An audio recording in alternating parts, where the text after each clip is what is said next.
Estávamos falando sobre uma citação de Hitler em seu livro na página 11, onde ele diz assim: no tempo da maior humilhação infligida à nossa pátria, tombou ali, por amor à sua idolatrada Alemanha, Johannes Palm de Nuremberg, livreiro burguês, obstinado nacionalista e inimigo dos franceses.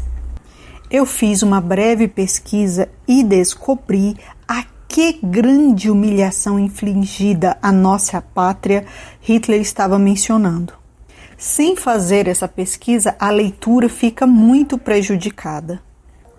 No parágrafo anterior, Hitler está falando que aquela cidadezinha onde ele nasceu é para ele o símbolo de uma grande missão. Porque há mais de 100 anos, ele diz, esse modesto ninho, cenário de uma tragédia, cuja significação todo o povo alemão compreende. Ele diz que aquela cidadezinha conquistou, pelo menos na história alemã, o direito à imortalidade por causa de uma tragédia que ocorreu ali.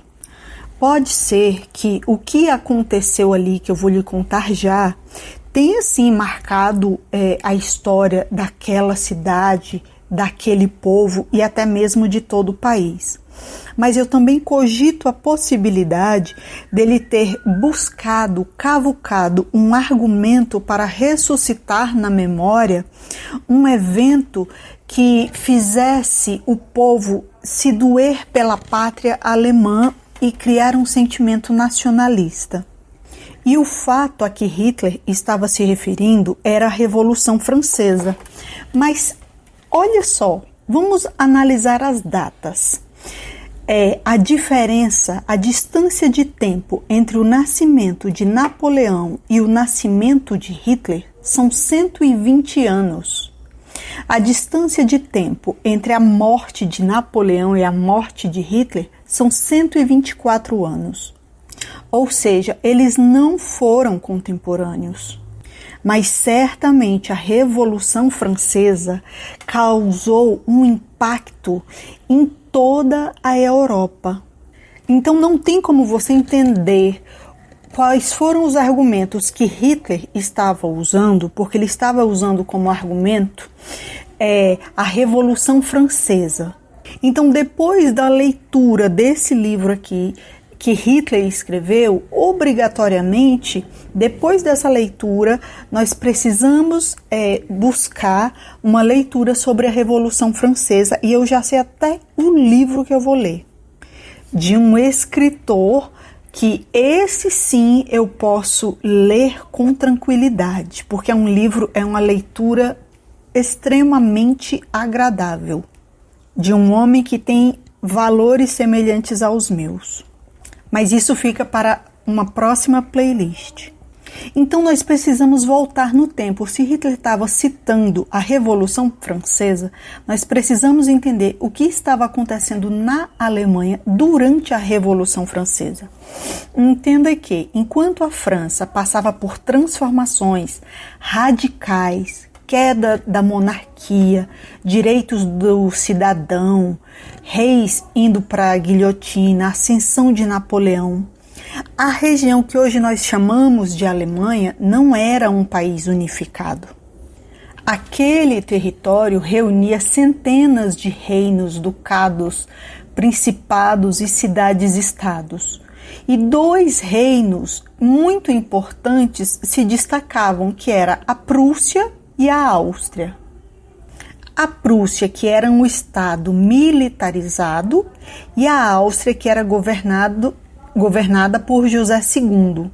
O que aconteceu foi que a nobreza alemã, se você for ler, dizem assim, que os reis germânicos ficaram preocupados. Não, eles não ficaram preocupados. A nobreza germânica entrou em pânico com aquilo que estava acontecendo na França, temendo que aquilo lhe sobreviesse. Então, a Prússia e a Áustria declararam guerra à França revolucionária, mas foi uma postura temerária que vinha da nobreza para manter a sua forma de governo. E esse conflito marcou o início das chamadas Guerras Revolucionárias Francesas. Porque como que era a Alemanha na época da Revolução Francesa? Ela ainda não era a Alemanha, como eu já falei, predominava a agricultura feudal em muitas regiões. A burguesia ainda era fraca comparada à francesa. Algumas áreas começavam a se industrializar, mas era um processo lento. Isso é fonte, Wikipédia, ChatGPT e alguns sites confiáveis. Estou falando isso porque todas as informações que eu estou lhe passando são para motivar você a buscar ainda mais informações.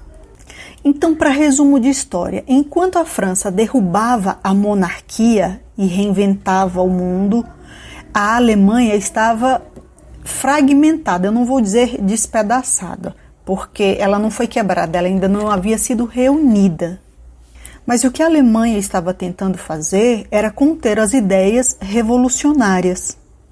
Então, foi nesse contexto onde na região que veio a se tornar Alemanha 100 anos depois, que morreu um determinado homem, que Hitler chama de Johannes Palm, quando ele fala assim: no tempo da maior humilhação infligida à nossa pátria, tombou ali, por amor à sua idolatrada Alemanha, Johannes Palm, de Nuremberg, um livreiro burguês.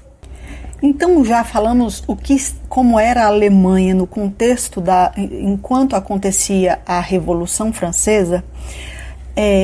Agora precisamos saber quem era Johannes Palm. Na verdade, o nome que eu encontro aqui é John Philipp Palm, um livreiro e patriota alemão que foi executado por ordem de Napoleão Bonaparte em 1806. Qual foi o motivo daquela execução?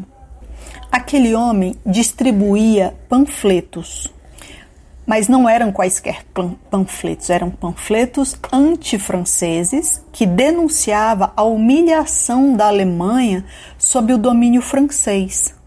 Só que o território que veio a se tornar a Alemanha, ele entrou em guerra com a França não por uma necessidade do povo, mas por uma necessidade da nobreza.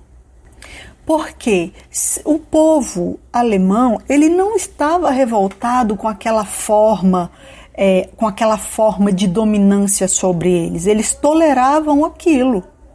O que acontece é que a França, por que a Revolução aconteceu na França e não na Prússia?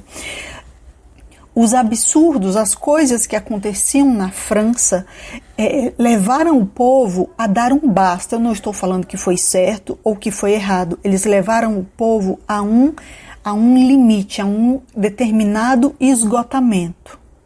Um governo estilo feudal era o que acontecia no que ainda não era a Alemanha, mas eles administravam aquilo com tolerância. Então, Johannes Palm era um forte agitador anti-francês. Ele não era um forte agitador contra o sistema feudal. O que eu estou querendo despertar em você é que o governo, ele usa a morte de um personagem do povo, não sei se você já ouviu a expressão boi de piranha, onde o sertanejo pega um boi velho e machucado e ele coloca para atravessar primeiro para que os crocodilos devorem aquele boi enquanto a boiada atravessa. Um governo, ele pega o personagem que lhe apraz, que lhe convém, para fazer dele um Marte. Ele não está preocupado com a morte do João, da Maria, do José. Às vezes a morte de um determinado personagem é extremamente conveniente para um propósito governamental. Porque Palm era um agitador anti-francês. Mas esse que era um agitador anti-francês, ele não se revoltava com o sistema feudal que recaía sobre a sociedade da sua época. Mas Como Hitler veio a nascer naquela mesma cidade que aquele homem havia morrido mais de 100 anos antes, ele usou ele a seu favor para ressuscitar o sentimento de um povo. Então percebe que na leitura de Hitler, ele já pega um personagem, ele usa um personagem como fantoche, porque isso convém a ele. E às vezes a pior coisa que você pode fazer é executar uma pessoa, porque ela ganha no coração do povo a imortalidade. Porque aquele personagem vem a se tornar um símbolo de resistência. A execução de Johannes Palmo foi vista como um ato de tirania por parte de Napoleão. Mas se você for ler sobre a Revolução Francesa, para derrubar a tirania de um governo, o povo também agiu com tirania. Eu não estou dizendo foi certo, foi errado. Eu estou dizendo que o governo, ele levou a população a um esgotamento e pensou que eles nunca iriam reagir. Mas o fato é que a morte daquele homem veio a regar um sentimento de patriotismo por aquelas pessoas que ainda não se viam como nação. Elas haveriam de se tornar Alemanha. E aquele homem vem a se tornar uma inspiração nacional. Muitas pessoas morreram, mas esse personagem, o que eu estou tentando lhe passar, ao menos é a minha visão, ele foi destacado. Por quê? Porque o governo daquela região precisava levantar o povo alemão para lutar contra o povo francês, que estava totalmente dado, inclinado a medidas radicais e revolucionárias. Então o governo escolhe um pobre personagem, um João Ninguém, e usa como ele quer para jogar um povo contra outro povo. Quando na verdade quem estava com medo mesmo era a nobreza alemã. Eu digo nobreza alemã, mas assim, ainda não era Alemanha, era uma série de principados e ducados. E aí, o que é principado, o que é ducado, o que é monarquia, isso fica para um outro vídeo. E aí Hitler vem dizer que foi nessa cidade que meus pais, no fim do ano 80 do século passado, viviam. Meu pai, um fiel cumpridor dos seus deveres, minha mãe toda absorvida nos afazeres domésticos. E, sobretudo, sempre dedicada aos cuidados da família. Então, quando ele ressalta os valores do pai e da mãe dele, eu vou te dizer algo que não é baseado só nesse livro. Eu li um livro que foi escrito e ignorado pela sociedade, mas é um livro do irmão dele. Mas eu não vou misturar as bibliografias aqui. E aí ele vem falar muito, elevar muito os feitos do pai dele, o que ele fez e o que ele deixou de fazer. E aí ele vai e fala: embora mal pensasse seriamente sobre a minha futura vocação, de nenhum modo as minhas simpatias se dirigiam para a linha de vida seguida por meu pai. Por quê? Porque o pai dele havia sido funcionário público que, ao se aposentar, voltou às origens e se tornou novamente agricultor, como os avós de Hitler. Mas aí Hitler vem se revelar. Ele falando da juventude dele. Eu creio que já nessa época meu talento verbal se adestrava nas discussões com os camaradas.